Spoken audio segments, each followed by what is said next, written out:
नाही, खरंच मला असं वाटतं की किमान भारताला जेव्हा आपण जगभरासमोर प्रेझेंट करत असतो आणि विडंबना अशी आहे की ज्यांच्या समोर प्रेझेंट करतायत ते आपलं सुपिरियरिटी एक्सेप्ट करतायत किंवा खरं आहे. भारत हा अगदी वाढतोय, खरं आहे. चांगल्या दिशेनं पाऊल टाकतो हे एक्सेप्ट करतात. अनेक तंत्रज्ञान विकसित असे जे देश आहेत ते आपल्या सोबत करार करू इच्छित आहेत, आपल्याशी संलग्न होऊ इच्छित आहेत आणि 100% त्यांच्या समोर मात्र अशा पद्धतीनं काही गोष्टी नाही, हे तोडून अगदी मोडून खरं आहे. म्हणजे दाखवल्या आता हे जाणार. युक्रेनचं युद्ध सुरू आहे, तर जगाची अपेक्षा आहे की भारत काही करेल. आता पंतप्रधानांनी एकच वाक्य युद्ध सुरू झाल्या झाल्या उच्चारलं होतं की this is not the era of war.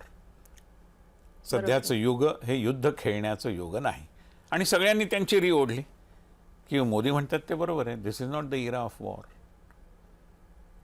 त्यामुळे अशी जगाची भारताकडनं खूप अपेक्षा आहे आणि ती अपेक्षा अधिक धारदार झाली आहे पंतप्रधान नरेंद्र मोदींच्या नेतृत्वामुळे. आणि लोकांना असं वाटतं की यांच्या नेतृत्वाखाली काहीतरी होईल. जग आज चाचपडतंय. प्रश्न जे काही आहेत त्या प्रश्नांच्या सोडवणुकीचे मार्ग त्यांना सापडत नाही आहेत. मग तो पर्यावरणाचा प्रश्न असेल, आर्थिक प्रश्न असतील, तंत्रज्ञानाचे प्रश्न असतील. आणि बघा, AIच्या विषयामध्ये आपण जी अत्यंत चोख भूमिका घेतली की लोकशाहीकरण झालं पाहिजे तंत्रज्ञानाचं. त्याच्यावर एकाधिकार असता कामा नये. तंत्रज्ञान सगळ्या मानवतेकरता आहे.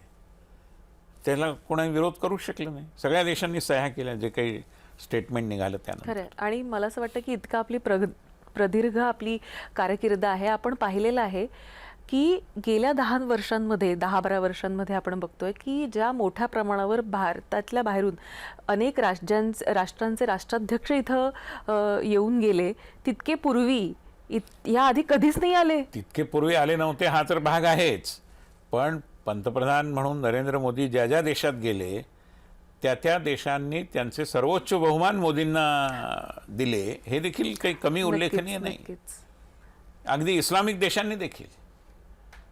त्यामुळे मला असं वाटतं की अशा काही गोष्टींच्या बाबतीत तरी मोदींच्या टीकाकारांनी, आणि त्यांची संख्या काही कमी नाही आहे, त्यांना मी विनंती करेन की त्यांनी थोडं खुल्या मनाने या सगळ्या गोष्टीकडे पाहावं आणि दिलदारीने जे चांगलं आहे त्याला चांगलं म्हणण्याचा सुज्ञपणा दाखवावा. बरं.